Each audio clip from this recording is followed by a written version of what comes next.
appena pianto tanto.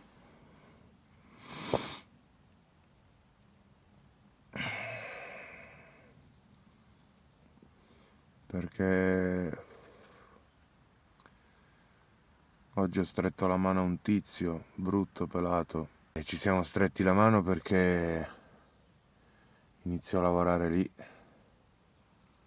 Questo è quanto. Almeno questo è fino all'ultima ora e questi sono gli accordi.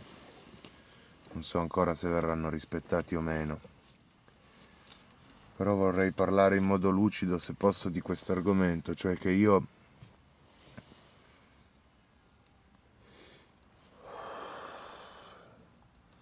devo fare un po' un recap di tutto, di un po' di cose.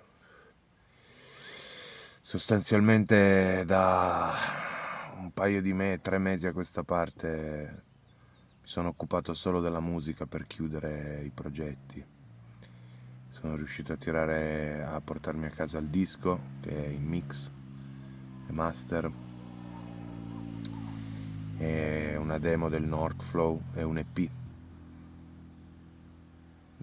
Tanta musica. In più c'è l'altro disco che è in fase di lavorazione, One. Solo che io mi sposo quest'anno. Questi sono altri accordi che ho preso.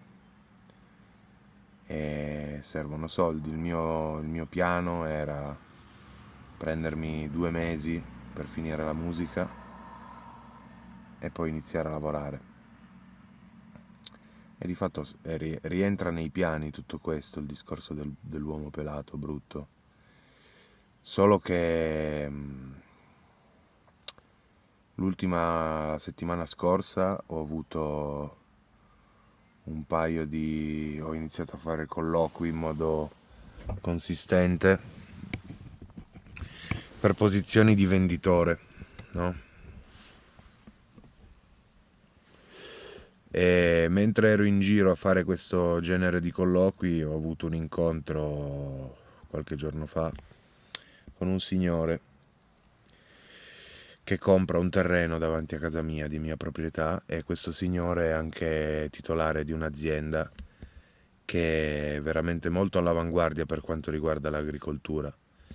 E quando l'ho incontrato ho trovato una persona veramente affine a tutto quello che è stato il mio discorso della rap agricoltura, e non scendo nei particolari, però proprio quando trovi quella persona che la pensa come te e che ha i mezzi e che ha le risorse e l'esperienza. Quest'uomo ha più di 50 anni ed è un vasco nel suo settore. E ci siamo trovati e lui mi è piaciuto, io gli sono piaciuto. Abbiamo fiutato entrambi una parte mancante del nostro cammino. Io sto piangendo adesso, sto ruttando. Solo che io contemporaneamente ho fatto questo colloquio con questo tizio pelato di prima. Ho fatto una prova il venerdì che non mi ha fatto neanche stare così bene. E poi il lunedì, oggi, ho fatto la seconda prova e gli ho detto sì sì, a me questo lavoro interessa, ci sono. Però dall'altra parte il tizio del sogno, diciamo, questo imprenditore agricolo, non mi ha dato certezze a livello economico, ed è una cosa che a me serve in questo momento. Mi ha detto ci sentiamo, ci rivediamo il 30, tra 20 giorni. E quindi io adesso sono attanagliato dal dubbio del fatto di dirmi minchia, magari per 20 giorni in più di stipendio, di soldi, io mi sono tagliato fuori da un'opportunità veramente grossa per il futuro, la vita, le cose. E ho avuto l'ansia, ho avuto un attacco d'ansia. E non sono giorni tranquilli, sono stati giorni in cui ho avuto un po' di volte ansia. E guidando mi sono reso conto del fatto che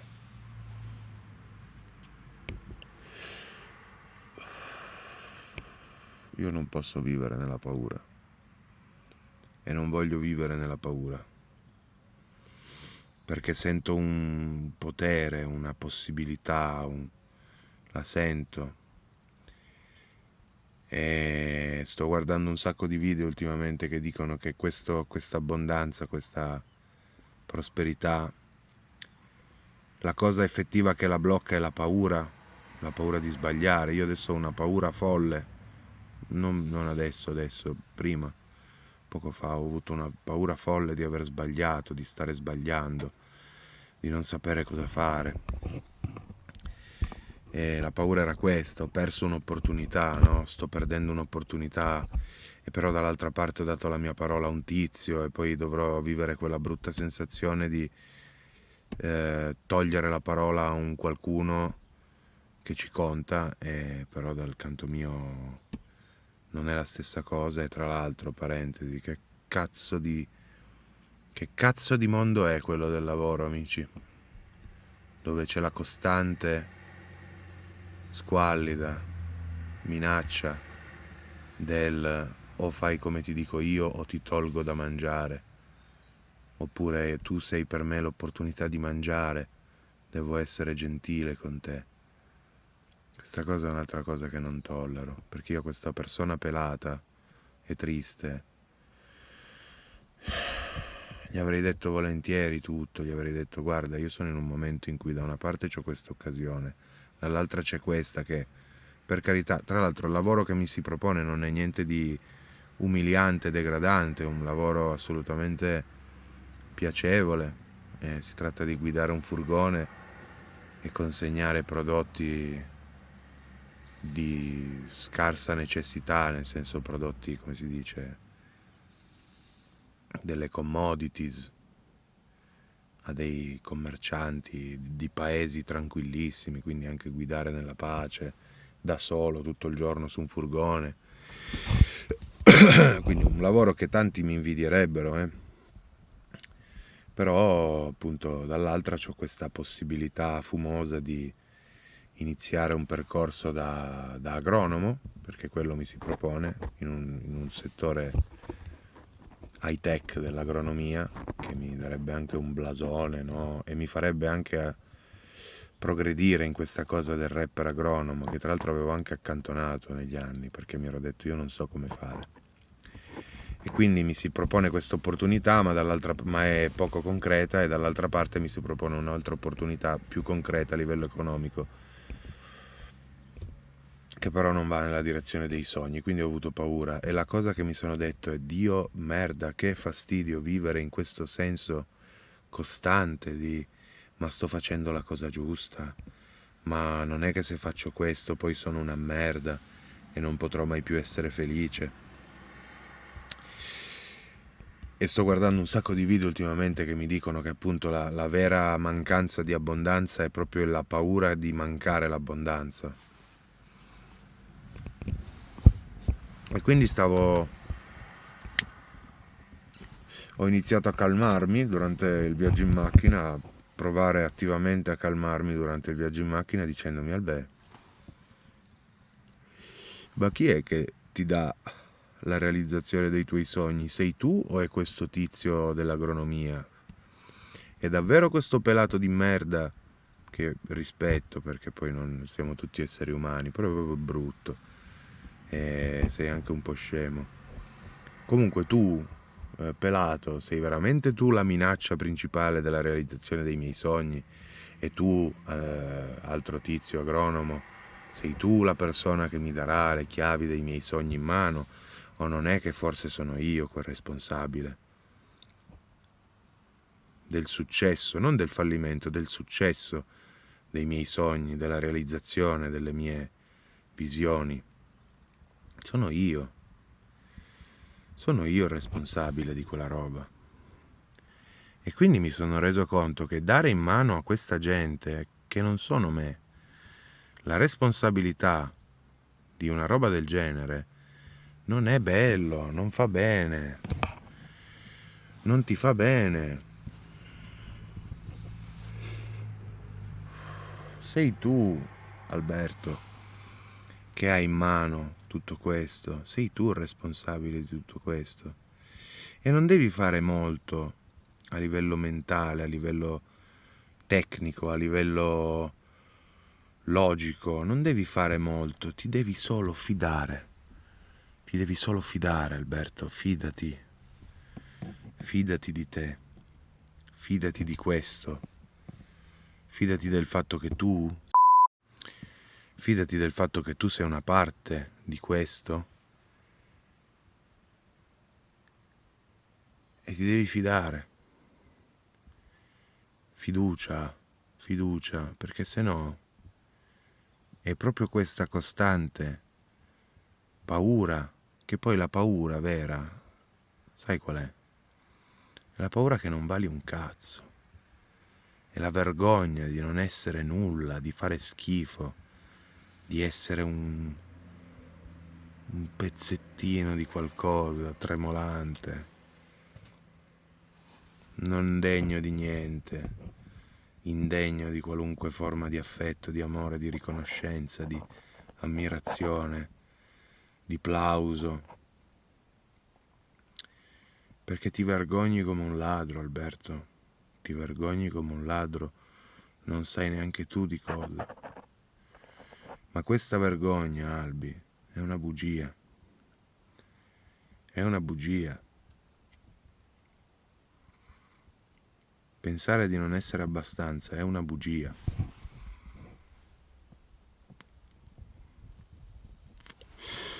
Pensare che non ci si merita niente in questa vita è una bugia. Questo sto imparando a credere. E mi sta venendo anche bene, solo che in certi giorni non va. Vorrei filmarmi anche quando va, anzi mi sono filmato anche in quei giorni lì. Quei giorni lì sono belli, quando credi che tutto sia possibile, che l'importante è ogni giorno, ogni momento, ogni secondo, ogni istante ripetersi quello che vuoi essere, quello che già sei dentro di te, continuare a ripeterlo, ad affermarlo e vedrai che convincendo te stesso le cose attorno a te si metteranno nell'ordine che vuoi tu per assecondare quella narrazione. Io credo in questa roba qua, io voglio credere in questa roba qua. Sapete perché? Perché ho passato gli ultimi 28 anni della mia vita a credere il contrario e non mi ha fatto bene. Perché un'altra verità è che quello che non ti fa star bene non è vero. Quello che ti appesantisce non è vero. Quello che non ti fa star bene dipende. Ci sono due tipi di cose. Quelle che fanno male ma fanno bene, cioè che da un dolore momentaneo ti portano a uno stato di leggerezza maggiore rispetto a prima, e quelli che invece costantemente ti buttano giù. Questa seconda categoria sono quei tipo di pensieri che non sono veri. Quello non è vero. E io sto facendo questo video perché voglio documentare tutto questo, perché ho il dovere di farlo, perché so che c'è qualcuno in giro che ha bisogno di queste informazioni, date da qualcuno di più simile a lui. E non ti conosco tu che sei più simile a me, ma so che probabilmente hai una connessione internet e puoi capire quello che sto dicendo. E quello che ti sto dicendo è: se continui a fare come hai fatto fino adesso, non cambierà molto. Il punto è: comincia a fidarti di più di quello che stai facendo ora. Non metterlo in una narrazione, non metterlo in una scacchiera di causa-effetto che non sai, che non puoi comprendere fino in fondo. L'unica narrazione che ti può servire è questa: se io sento dentro, visceralmente, che sono destinato a quella cosa lì che ho in mente, questo che sto vivendo adesso è una parte del percorso, un capitolo del libro. Questa è l'unica narrazione che ti serve avere di tutto questo. Perché altrimenti altro tipo di narrazione, tipo questa cosa mi farà bene, mi farà male, non serve. È capitato, sta capitando, sta succedendo, staci dentro, frate, sorella, uomo, donna, chiunque mi stia ascoltando, staci dentro, vivilo, assaporalo, qualunque cosa sia. Ti svegli la mattina, vai a dormire la sera e tra quei due momenti quello che succede è tutto in mano tua. Non quello che succede il giorno dopo, non quello che è successo il giorno prima, quella roba ormai è andata. Ma questa roba qua che c'hai adesso è tutto in mano tua e puoi scegliere tu come viverlo. Ok? Questa è l'unica esperienza che posso dare al momento. Posso solo dire fidati, fidati ciecamente di chi sei. Fidati ciecamente dei tuoi sogni. Fidati ciecamente della vita. Consapevole che può finire in qualunque momento. E quindi preoccuparsi di morire senza aver vissuto sono palle, perché stai vivendo adesso, stai respirando. Il punto è non sapere quando succederà tutto questo, ma abbracciare questa incertezza con un senso di pace, dire oh, comunque guarda qua, porco Dio, è primavera, sono vivo, sono forte,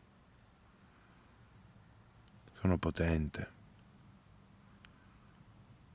Questa è l'unica cosa che si può fare.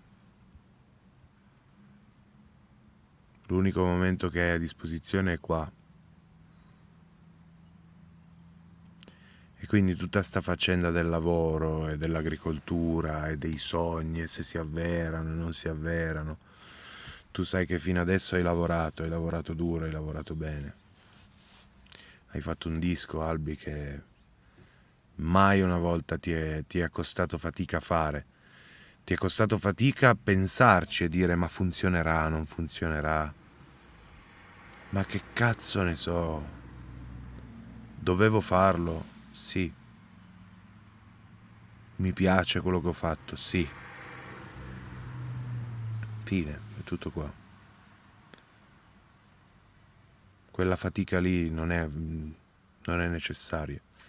E lo sto imparando e vorrei che tutti quanti lo imparassimo insieme. Detto questo, mi riguardo sto video e forse lo vedrete un giorno. Ciao.